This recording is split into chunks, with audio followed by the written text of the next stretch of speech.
Bueno, y ahora vamos a voy a terminar eh, con qué repercusiones tiene el trauma, ¿vale?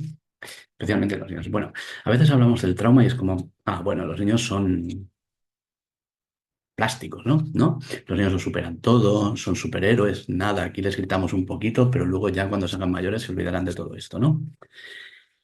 Ojalá, ¿verdad?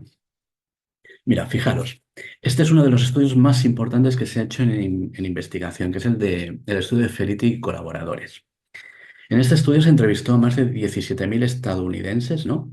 Y lo que hicieron estos autores fue pasar una encuesta y entonces en esta encuesta valoraron 10 tipos de maltrato que dividieron en maltratos más de riesgos personales, es decir, abuso físico, verbal, sexual, negligencia física, negligencia emocional, y maltrato más vinculado a riesgos familiares. Por ejemplo, tener un padre o una madre o ambos alcohólicos, que la madre fuera víctima de violencia doméstica, que un miembro de la familia estuviera en la cárcel, ¿no? Que los padres tuvieran enfermedad mental, que hubieran perdido algún progenitor por alguna de las causas. Y luego preguntaron por varios factores muy vinculados con los riesgos de morbilidad y mortalidad, como por ejemplo falta de actividad física, fumar, ser alcohólico, consumir drogas, faltar al trabajo, ser obeso, tener diabetes, depresión, intentos de suicidio, infecciones de transmisión sexual, diabetes, cáncer, enfermedades pulmonares, ¿no? Ruptura de huesos. ¿Sí? Fijaros qué es lo que vieron estos 17.100 y algo personas, ¿vale?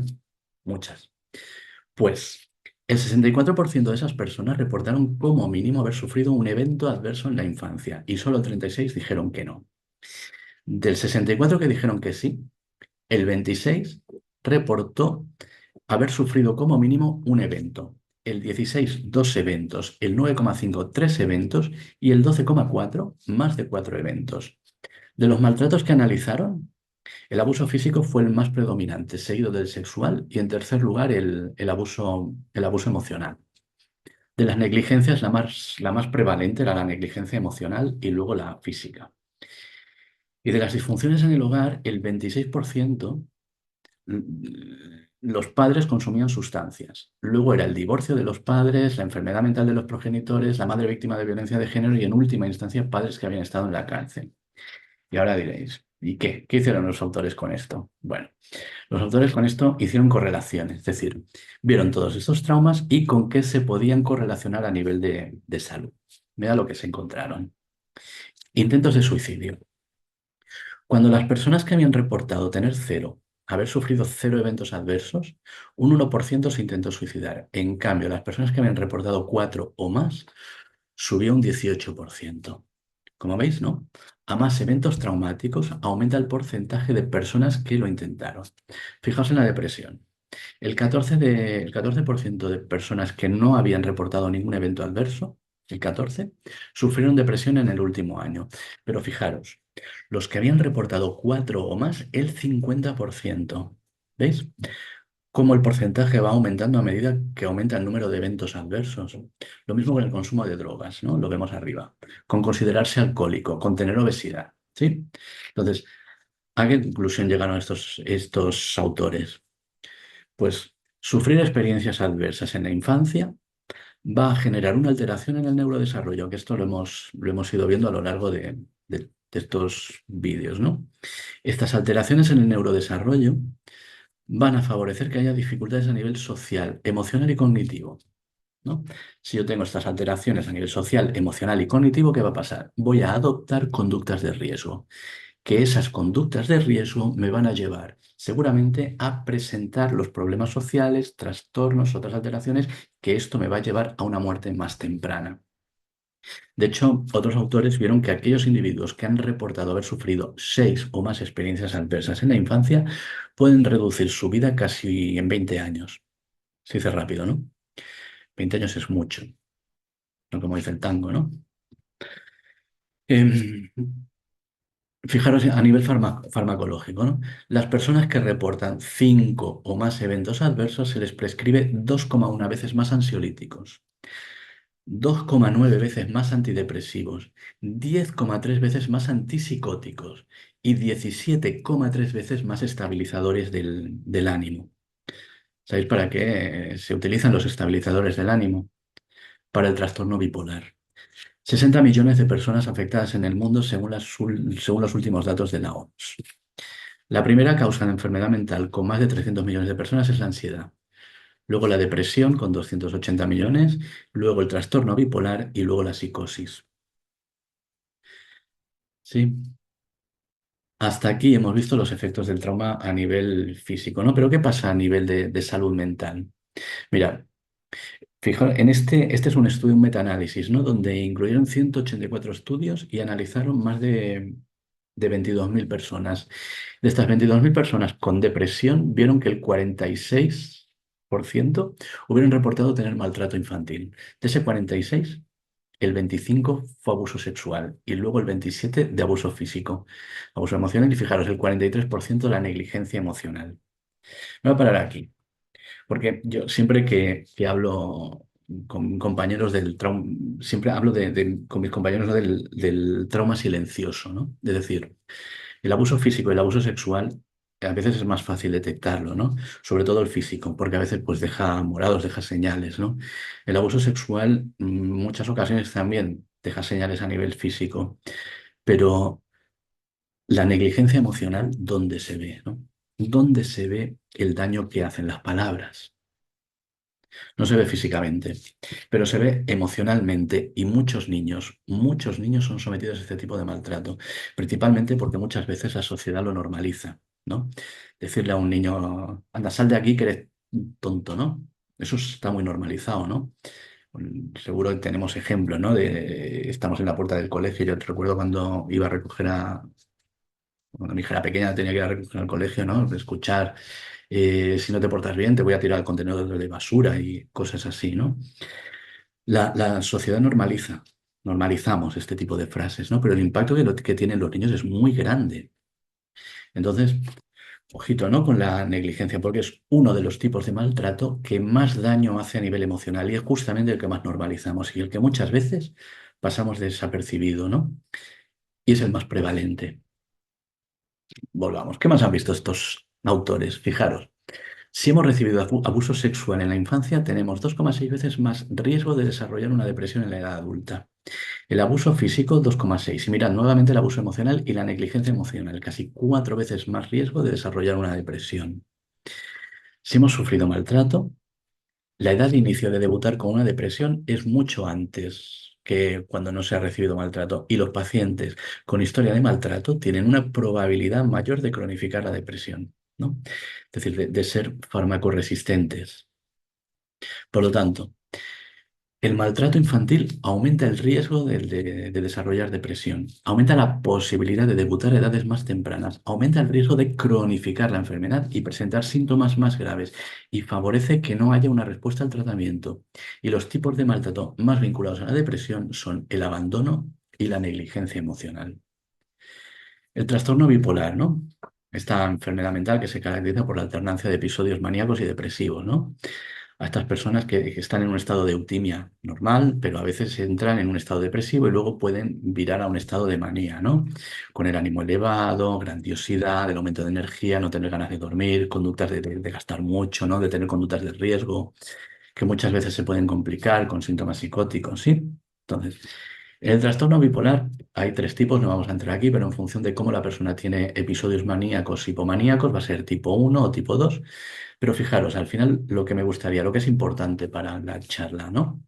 En este otro metaanálisis que incluyeron 148 estudios y evaluaron a más de 800 personas, el 43% no había sufrido eventos adversos y el 57% sí padecieron eventos adversos en la infancia. Esto lo vemos mucho en la clínica, ¿no? En el hospital. El maltrato infantil en pacientes con trastorno bipolar es un factor de riesgo para un peor pronóstico de la enfermedad, para que haya mayor frecuencia y severidad de episodios maníacos y depresivos, ¿no? Para que haya también más probabilidad de que hagan síntomas psicóticos, más riesgo de comorbilidad con otras patologías, ¿no? Como sería la ansiedad, más riesgo de consumo de sustancias, que presenten una ciclación rápida, ¿no? Que eso significa que en un año tienen muchos episodios de cambio de estado de ánimo. También un mayor número de hospitalizaciones y un mayor intento de suicidios. Y en la psicosis. ¿no? Esta enfermedad cursa con alteraciones en el pensamiento, en la percepción, ¿no? Con alucinaciones. Pues fijaos en este metaanálisis que evaluaron más de 600 pacientes con psicosis. El 26% de los pacientes reportaron abuso sexual, el 39% abuso físico y el 34% abuso emocional. Y este otro resultado también es súper interesante, ¿no? Daría para otra charla. El bullying. Es otro gran factor hoy, ¿no? Además, hoy cada vez están saliendo más estudios científicos que hablan de los efectos devastadores que tiene el bullying. Eh, en mi consulta tengo ahora 4 o 5 chicas, ¿no? De 10 y bordeando ya la mayoría de edad, ¿no? Con unas depresiones tremendas y todas ellas tienen el factor común del bullying. ¿Eh? Y esto cada vez nos encontramos más en la práctica clínica. Gente joven con cuadros depresivos moderados y graves, fruto del bullying. ¿Qué vieron en este segundo estudio? Fijaros, el bullying. Entre los 8 y los 10 años aumenta el riesgo de psicosis en la adolescencia.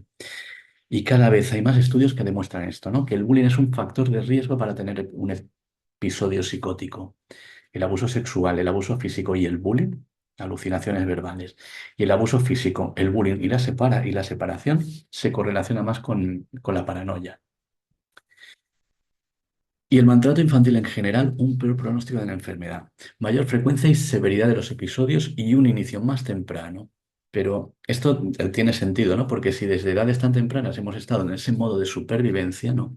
Donde nuestros sistemas de la respuesta al estrés están constantemente liberando hormonas del estrés, ¿no? Cortisol, todo nuestro cuerpo está plagado de cerraduras para el cortisol.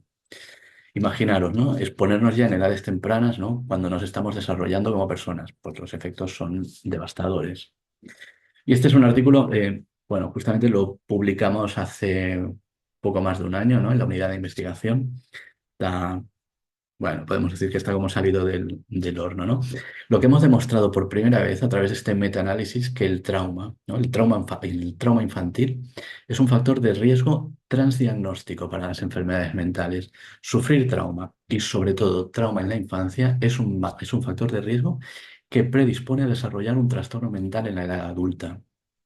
Lo que vimos es que sufrir abuso físico es un factor de riesgo para desarrollar trastornos de ansiedad, trastorno obsesivo-compulsivo y trastorno bipolar. El abuso sexual, haber sido víctima de abuso sexual, te expone a trastornos de ansiedad, a trastorno límite de la personalidad, psicosis, trastorno obsesivo-compulsivo. Y el abuso emocional a los trastornos de ansiedad. ¿Existen periodos sensibles? Sí, sí que los hay, ¿no? Se ha visto pues que la exposición temprana, especialmente el nacimiento y los 2 primeros meses de vida, predice una mayor dificultad de autorregulación, ¿no? Fijaros, nosotros cuando nacemos, la amígdala ya está madura. La corteza prefrontal no, hasta los 20 y pico de años está madurando, pero una de las estructuras que al nacer ya está madura es la amígdala. Y la amígdala también es muy sensible al estrés. Con lo cual, ya si desde bien pequeñitos tenemos cortisol en vena, ¿no?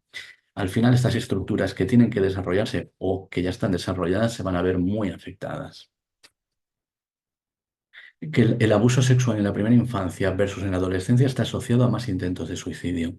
La exposición temprana, especialmente entre los 3 o 5 años, tiene la mayor correlación con la depresión. Sí, y la exposición temprana, especialmente entre el nacimiento y los 4 años, hay más síntomas de ansiedad. Con lo cual, la primera infancia y la primera parte de la adolescencia son periodos muy críticos del desarrollo, que se ven muy afectados, ¿no? Por el efecto de las hormonas del estrés. Eso también es debido a la poda sináptica, ¿no? Que sería una manera, así por decirlo rápidamente,